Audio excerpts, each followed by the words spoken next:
Hello, cookbook friends. My name is Katie, and I am here with Carrie, Hello. the ultimate cookbook diva. Wow. Wow. I I've know. graduated. Yes, you have.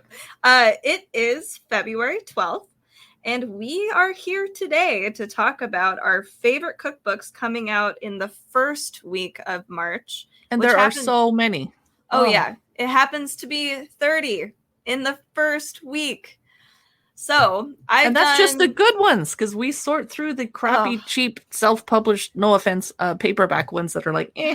Yeah, yes. Exactly. We only bring you the best, most interesting. We're trying, yes. So I also did both of us the task of organizing everything because there are so many, and that will be listed in the show notes as well. So the categories that we're going to be talking about today are plant-based, vegan, vegetarian, all in one. We're going to be doing American regional. We're going to be doing specialty cookbooks or miscellaneous cookbooks, things that just have their own little category.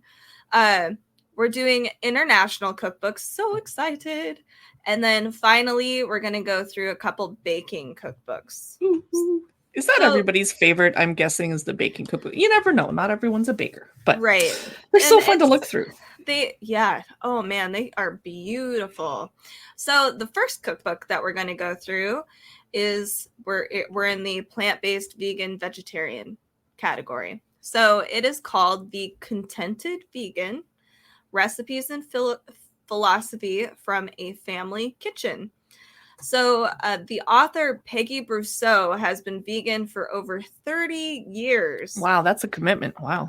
Yeah. So I really like this because she has this really amazing list of specific vegetables and fruits and everything that are in season so that you learn how to actually cook with the seasons.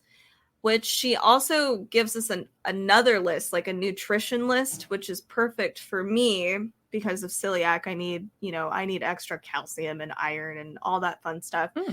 So it gives us a list of all of the dietary needs and, so that you're not missing out. Because I know going vegetarian and vegan, you might be missing out on a few things. So I definitely have to watch my iron, but I've never had a doctor mention protein as a problem for me. Like, yeah, there we go. So that's the first one on my list. So I am going to chat really quick about the Big Book of Plant-Based Baby Food, 300 healthy plant-based recipes perfect for your baby and toddler. Aww. It's coming out on March 2, and this would have been awesome. My best friend happens to also be vegetarian, and she doesn't cook meat for her kids, but when they turn 10 or 12 and they're old enough to ask for it, if they want to eat it, they can try it. Like, sure, go ahead. But she won't cook it for them. So I bet she would have been delighted to have this book around back when she was raising Charlotte 10 years ago. Yeah. They have meals divided chronologically by age, color-coordinated tabs to help you identify the age and flip through got And it's great for parents who want to separate themselves from the mainstream jarred, canned baby foods and make their own plant-based options, which is brilliant. Because everybody knows you can puree some carrots and give it to a baby and puree pears, but what do you do for protein? Besides scrambled eggs, which babies love. Yeah. What do you do? So what's the next cookbook on your list?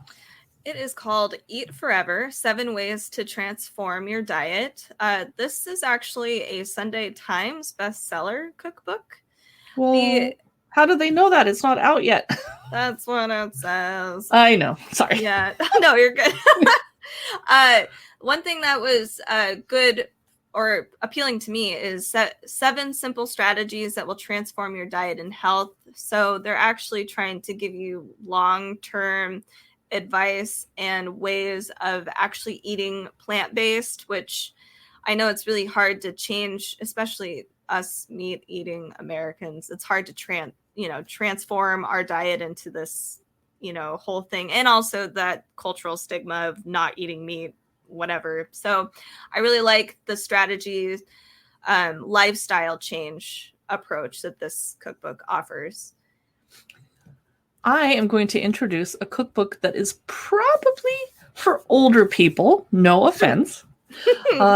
When I hear the word Reader's Digest, I think fondly of my maternal grandparents because they would always have Reader's Digest in the bathroom. And I'd be at their house visiting and I would read through it and then they'd be mad that I was in the bathroom the whole time. or think I was having an issue, but they only had one bathroom. So they learned to leave Reader's Digest all over the house so I could read it. But Oh my God. the Reader's Digest Plant-Based Health Basics Nourish Your Body and Brain with Grains, Vegetables, and More comes out on March 2 with color-coordinated chapter tabs, and it's an informative cookbook that breaks down what foods help with what ailment. That's what makes me think it's for older people, because we don't sit around talking about our ailments and aches and pains right now, but we will. I know. I mean, I do to some extent. Oh no. Old before your time. I know. So I guess another age-oriented cookbook that I'm going to introduce is called Broke Vegan, over 100 plant-based recipes that don't cost the earth, coming out March 2nd. As you know, we all know, millennials and younger, we struggle with money and rent and all the things. So, that makes a lot of us, I know for me, going through college and stuff, like easy things to get were bread, big things like chicken breasts because they're cheap and easy protein. This will make it easier for you to eat vegan or plant-based without, putting a huge dent in your wallet. And a lot of these recipes are like 20-minute weeknight recipes, which is even better for busy young people. We're all trying to work really hard. And for those of you that are employed right now. Yeah, that too. So yeah, this cookbook looks really cool. And the pictures are great. I really am enjoying the pictures. And the recipes are pretty simple. So yeah. The next book that I'm excited about is Vegan Boards, 50 Gorgeous Plant-Based Snack, Meal, and Dessert Boards for All Occasions. And before the pandemic, I was hosting lots of parties a week, and I always have people coming over that are meat eaters or gluten-free or keto or vegan or vegetarian, and it was a challenge to put out the little cocktail nibbles. Everyone could drink all the alcohol, but the food was hard to figure out. So I'm actually probably going to pick up a copy of Vegan Boards, 50 Gorgeous Plant-Based Snack, Meals, etc., because I don't know what kind of vegan cheese is the best to put out and how to make it pretty on the plate, la la la. Yeah. No, I think speaking of parties, you have another party book to talk about. I do. It's called Bad Manners, Party Grub for Social Mother Effers, a vegan cookbook. It's like my name is in the title almost. I know. Well, I feel this cookbook so a lot. I mean, it's a hilarious read. It's super profane. I'm a little profane, so I'm okay with I'm this. shocked and offended. I know. So, I like this because it really emphasizes that you can have a really awesome party and still have really healthy food. As somebody who has celiac, I used to go out to eat all the time, and everyone would order, everything with gluten in it, and I would have my own dish, and then everybody was like, oh, that looks so good, let me eat some of it. And then I would hardly have any left. Oh, that happens to me too as a vegetarian. All the meat eaters want to eat the veggie foods. I know. I'm like, what? So this is really cool because it's like, here, make your whole party vegan, and now you don't have to worry about it, and everybody can just be happy and healthy, and and it's funny. It's swearing everywhere. So what's the next plant-based cookbook on your list? This is the last one coming out next week. It's the Plant-Based Cookbook, Vegan, Gluten-Free, Oil-Free Recipes for Lifelong Health. The author is a real Renaissance woman because she's a nutritionist and a plant-based chef and a pharmacist.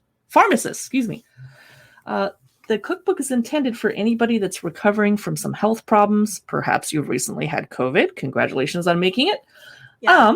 Inflammatory health conditions, like Katie. Anyone with allergies or food sensitivities, that would be me. I'm allergic to ginger and cinnamon. Mm-hmm. And anyone that holds animal welfare, environmental issues, and sustainability as a priority. So that sounds a little preachy, so I might not pick that up because I'm not a preachy vegetarian. If you want to eat meat, you have my blessing. Enjoy. You don't need my blessing, but So now we are going to move out of the vegan vegetarian section and get into American regional cookbooks. Yes, finally. I love plant-based, but I'm ready to move on. So the first cookbook, which it looks a little underwhelming, the cover does, because it's called Rice, A Savor of the South cookbook.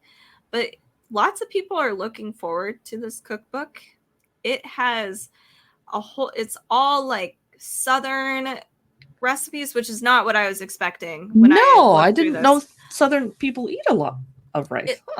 Yeah, it's a lot of like Cajun, American South. There's some African dishes, but yeah, and the author Michael Twitty is a star food writer, which all of this was like I would never have guessed while just looking at the cover. So he embraces his Black and Jewish identity at the center of the work as a culinary historian. So he takes in all of his history and incorporates this into this really cool cookbook that kind of celebrates like American South food and gives us some really awesome recipes to follow so that our ancestors would cook. Oh, it's wow. pretty cool. Yeah. So I'm going to talk about Simply Julia, which comes out March 2. I immediately thought of Julia Child, but it's nothing to do with that. It's 110 easy recipes for healthy comfort food from the founder of an organization called Equity at the Table. It's an online database that gives creators and professionals who are female, gender nonconforming, queer, and people of color a place to be seen because they're not often featured in cookbooks. Right. So, and I'm all about the comfort food, and healthy comfort food would be better for my body. So I'm going to check that one out. Yeah, me too. It looks really... I've heard a lot about her. I haven't really dug into her cookbooks, though, so I'm looking forward to this one. One of the cookbooks on my list is Taste of Home Brunch Classics. And of course, as a millennial, I really love this book because, you know, millennials and brunch, I guess that's a thing. You guys have reinvented it and made it so popular. Right. Yay. We're so, yeah. But I do love brunch.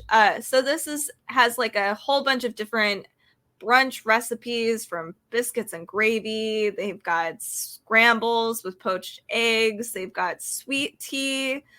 They have a lot of photos in this book. It's almost like the recipe is actually on the photo itself. They're big and beautiful. So it's kind of a fun cookbook. Plus it's Taste of Home. That's always good. Yeah. Right. Exactly. Now, is there anybody here who is not a confident cook? There is a cookbook coming out on March 1st called Confidence in the Kitchen: How to Feed Your Family, Wow Your Guests, and Master the Perfect Red Lip. It's a fun cookbook design. It's kind of unusual. We're all about unusual around here. Yes. I personally don't ever need to see another bread baking cookbook for at least a month or two. So, unusual. It combines food, fashion, and confidence. Now, I don't personally feel the need to have a perfect red lip because I have a mask on all day long. But hey, for those of you, hopefully in 6 months, we might need one. Now, the next selection is way more serious than that cute, floofy one. What is it? Yeah, it is The Kitchen Without Borders, recipes and stories from refugee and immigrant chefs. And I think this is a really vital cookbook. It's got 70 recipes from 14 chefs from 13 different countries all around the world who immigrated here as refugees. And, you know, we were founded on refugees. It's an interesting take.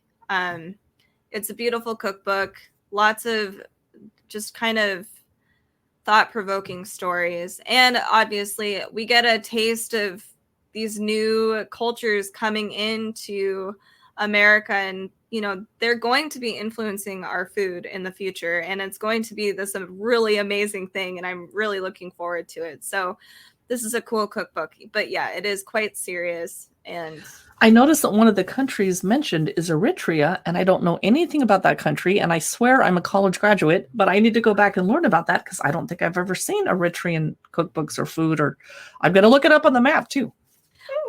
I've never heard of it either. It's a country in Eastern Africa. Oh, wow. Yeah, it's bordered by Ethiopia. So just all around the world, all these flavors are gonna. That's the thing I'm looking forward to, is all of these amazing chefs are coming in, and they're like we're getting a look at what our cuisine is going to turn into in the future, and it's just so cool to me. because we are a melting pot of cultures. Yes, and some people forget that, and I'm grateful that people immigrated here and showed me how to make sushi, because I really love the vegetarian version of sushi, and I wouldn't have known about it. Right, and curries and all kinds of stuff. So what's the next? It's a bit historic. The next cookbook. I am so shallow that I'm totally judging our next book, American Cider, by the beautiful cover. It looks so cool. I have to buy it because it's going to look good in photos on our Instagram, which is Instagram at Cookbook Divas. Yes. American Cider, a modern guide to a historic beverage, comes out March 2. And Katie and I are also wine bloggers, so we don't often write about cider because there's just so much wine in our city to talk about that we just... But I'd like to drink some more cider. And is cider gluten-free? Are you able to grab some, or what's... Yep.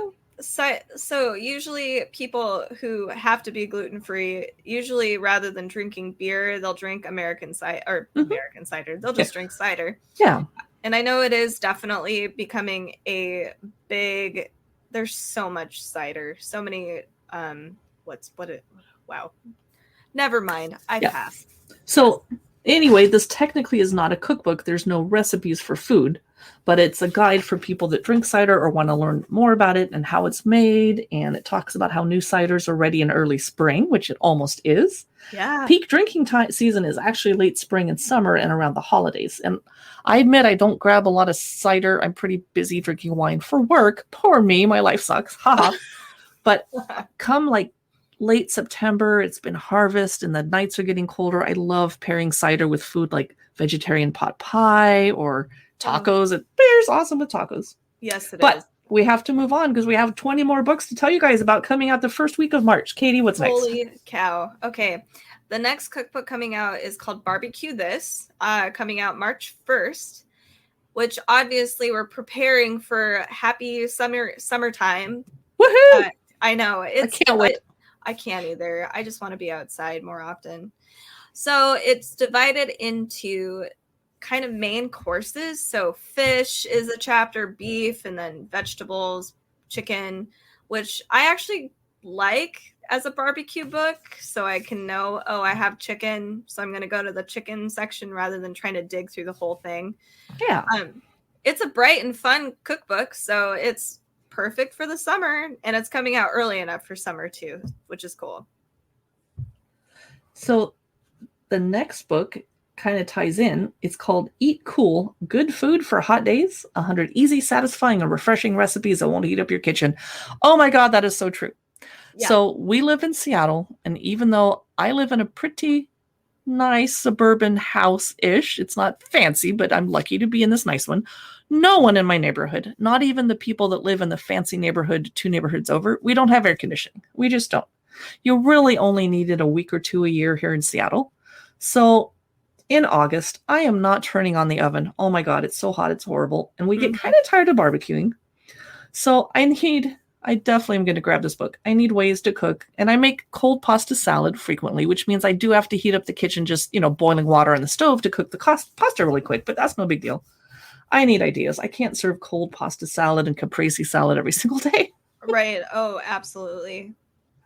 So the next section that we're going to be kind of going into is like specialty miscellaneous cookbooks. So they can kind of go in multiple places, but I feel like it's a little niche, these cookbooks. So what's the first one on your list? The No Cook Cookbook. I love this, and I might get it for myself. I like cooking, but I'm lazy. It helps children learn about making food by themselves, a skill that will last them a lifetime.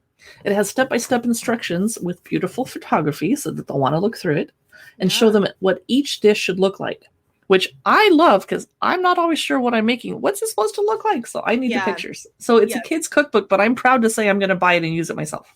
Yes, be proud.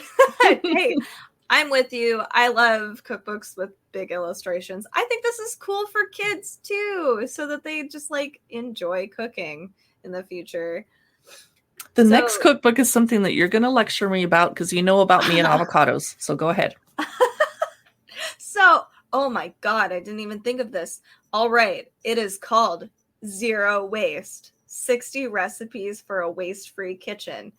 Okay, so this cookbook is pretty awesome because it does teach you how to learn all, like how to use all the ingredients so that there's no waste. Recipes include like dried fruit skins, asparagus ends, like carrot tops. I can't figure out what you would use, like an avocado skin, like the outside. Well, like, no, not the skin, but I'll buy rock hard avocados, and then the very next day they're rotten. I'm like, what just happened?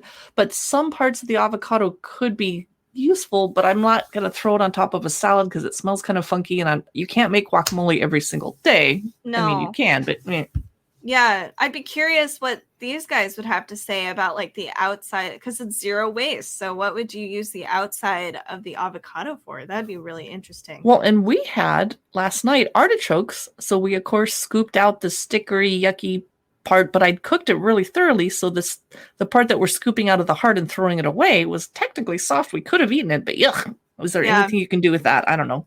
Pig feed. Sorry. Oh no. So what's the cookbook on your list? Well, I mentioned when we talked about the no-cook cookbook for children that I'm a lazy cook, and it's not that I'm lazy. I'm just really busy. I'm doing stuff all the time. So this cookbook, Batch Cooking, Save Time and Save Money, is brilliant. And I get the concept because we in the social media and blogging world, we batch everything that we do. So Katie and I are going to record multiple podcasts today. And I'm going to write multiple blog posts and then share them over the next several days. And we do that with videos too. A little hint, secret is if you see me in the same shirt in a few cookbook videos, well, I batched them all on the same day, or I'll switch shirts and lipstick halfway through a 9 cookbook marathon look-through session. So batch cooking comes out March 2, helps you save time, money, and still be healthy. And it breaks down meals week to week so you can do meal planning that's super easy. And I don't mind eating leftovers, and I love the idea of if I'm going to mess up the kitchen making, let's face it, lasagna and enchiladas just trashes my kitchen. I want to make 3 or 4, share one with the neighbors, put 2 in the freezer, eat 1 today, and call it good. Yum. Yeah, definitely. Now, Katie, I notice you've been talking a lot about dog cookbooks lately, and you don't have a dog. Are you needing to get a dog? Are you feeling it? I really want a dog. My 3 cats would, as you probably heard, would probably kill the poor puppy. But that does transition into this next cookbook because I am dog obsessed. It's called Pup Approved Dog Treat Recipes. 80 homemade goodies from Paddington's Pantry. So is that a little bear from London? It is. The name is based on the little bear from London.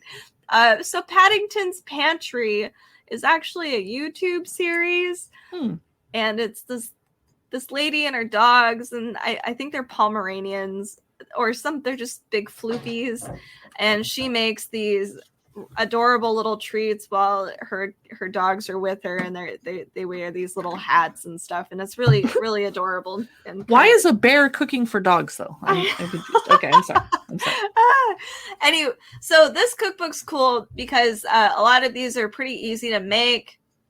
As you know, dog people, because I'm speaking for dog people as a cat person, you need treats. Especially for puppies. So it'd be kind of nice to be able to make them yourself. And a lot of these are really easy to have, and they're kind of like little back pocket recipes. So you can just kind of batch cook. Oh, yeah. Yeah. And have them for when you're training or whatever. Or if you just want to, spoil your dog, which I would definitely do. They have ridiculous recipes in there. I love it. We've done a blog post about this particular cookbook already. Because you're obsessed. I am obsessed. So you can come pet my dogs anytime. I know. So feel free to walk blog them. Post.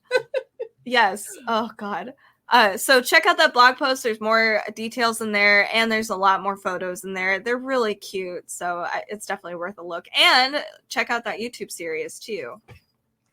It sounds cute. Now I'm going to get more serious because the last book that we're going to talk about that's coming out next week in the American or specialty cookbooks is pretty serious. It's called Why We Cook: Women on Food, Identity, and Connection. And I always like food history type of of writings. This one has beautiful painted illustrations, but not photographs, which is what I prefer, but the illustrations are beautiful. Mm-hmm. More than 100 women contributed to the book in the form of personal essays, recipes, their most memorable meals, and interviews with them. I love this. I think this is a really cool way to get, again, the melting pot thing. It's all these women from different cultures coming together, creating like kind of this big, memoir and cookbook. It's pretty cool. One of the things I liked most about back when I could host parties at my house every week is I often would do potluck parties, and a lot of people moved to Seattle for the tech industry. So we have people from India and Iran and just, lots and lots of countries, Taiwan, China. And so I'd say, potluck, just bring something you like cooking, and no, you can't bring chips and dips. So people would just bring fascinating. All these women would be like, oh, and they started competing, like who could bring it in the most pretty serving dish or. Oh, that's a really good idea. I think that's a cool hosting party idea. Just like here, like serve us your family, a traditional dish or something. I did learn that I had to stop doing potluck parties that were theme parties because people wouldn't stick to the theme. And I don't mean to be like an anal controlling hostess, but when I said, let's do an Italian Sunday supper, and this lady's like, great, I'll bring chicken teriyaki. I'm like, ooh, this is an Italian, and I'm not Italian, but I'm going to damn well bring something with some tomatoes and pasta, damn it. Right. Oh my God. Speaking of international, yes. We are going to transition into our international cookbooks, which I personally love. Yeah. So the first one we are going to talk about is today's special, 20 leading chefs choose 100 emerging chefs, coming out March 3rd. Wow. So is it massive? Yes. Is it going to be hard for me to hold up on camera with my wimpy wrists? It might. I might need to bring my electrician wrist out for this one. It's 300 recipes. So quite a bit. They have 500 images, photos that celebrate finished dishes, chef portraits, the restaurants they work at. There are so these 20 chefs, 20 leading chefs choose 100 emerging chefs. So this is all around the world. And these 20 chefs find I don't even know how you would do that. Like find 100 emerging chefs from all around the world. There's just so many beautiful chefs out there. So, but I'd be interested to see kind of what the future looks like as far as, young chefs, what they're coming up with from different places. Yeah. So the cookbook is really fun. It kind of reminds me a little bit of those old schoolhouse. It's kind of got like a schoolhouse theme going on. Like it's almost got like a chalkboard writing illustration. It's interesting, but it's fun. So, and the recipes range because it comes from different people from all over the world. So it's from really easy recipes to pretty challenging recipes. I think it's an all-around pretty wholesome, well-rounded cookbook. So, okay, so next up, pardon my barking dogs, is Mediterranean Mood Food, What to Eat to Help Beat Depression and Anxiety and Live a Longer, Healthier Life, coming out on March 2. And I'm not sure about promoting this one because we don't want to give any medical advice, on this blog. It's not about that. Right. But I like Mediterranean food, and it focuses on the diet being healthy for diabetes, heart disease, etc., and mood disorders such as depression, although you should be seeing a physician and, getting medicine as needed. Right. But it covers breakfast, lunch, dinner, and dessert recipes. And what's next on your list, Katie? So this is a cool cookbook that has been on my radar for a while. It is called My Shanghai, Recipes and Stories from a City on the Water. So my Shanghai kind of demystifies this cuisine and shows how approachable Chinese home-style cooking is, which is cool because... So I just watched like the first season of MasterChef, and they had a Chinese challenge that they had to do, and everybody made orange chicken, and this is on MasterChef. Oh, geez. Yeah. So I was like, clearly, as Americans, we have a problem, kind of branching out. And I think Chinese cooking especially has been kind of like that. So I would love to find some amazing home style Chinese recipes, like something more than American Chinese. I know I'm intimidated by it. Oh, totally. Yeah. It's so good when it's done right. Oh, yeah. And it's beautiful too. This cookbook is super pretty. The illustrations and the photos are just phenomenal. And it has like an intimate story behind it following, the chef. So it's just a really cool cookbook. This next cookbook that you have on your list looks really cool. It is authentic Egyptian cookies from the table of Abu el-Cid with stunning photography. We're all about the photos around here. Oh, yeah, definitely. And I don't know much about Egyptian cooking. If I even had to name a dish, I'm just going to sound stupid and just offensively uneducated, so I'm not going to try. But they give you a history and list of common ingredients for Egyptian classics, and it's definitely unique. And I'm wondering if it's related. Well, I wonder if it's related to Moroccan cooking a little bit. Oh. We'll find out. Yeah. And you have up next a very unusual cookbook, which we've been blogging about extensively because we're so excited. Yes. Serendip, My Sri Lankan Kitchen.